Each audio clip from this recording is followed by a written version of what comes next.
We stand, in my view, at an inflection point in history.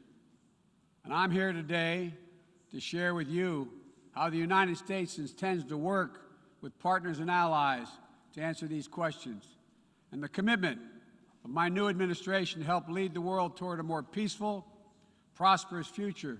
Instead of continuing to fight the wars of the past, we are fixing our eyes on devoting our resources to the challenges that hold the keys to our collective future.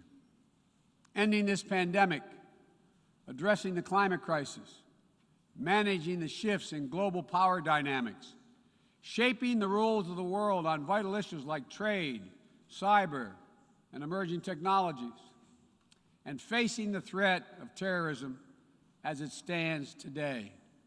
I stand here today for the first time in 20 years with the United States not at war. We've turned the page. All the unmatched strength, energy, and commitment, will, and resources of our nation are now fully and squarely focused on what's ahead of us. As we look ahead, we will lead. We will lead on all the greatest challenges of our time, from COVID to climate, peace and security, human dignity and human rights, but we will not go it alone. We will lead together with our allies and partners and in cooperation with all those who believe, as we do,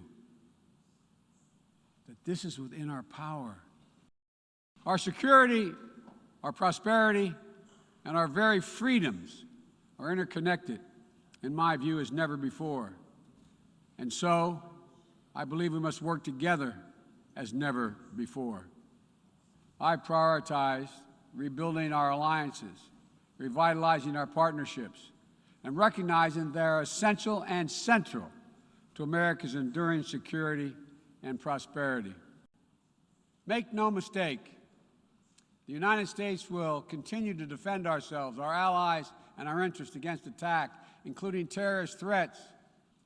U.S. military power must be our tool of last resort, not our first. And it should not be used as an answer to every problem we see around the world. We must also deal with one another.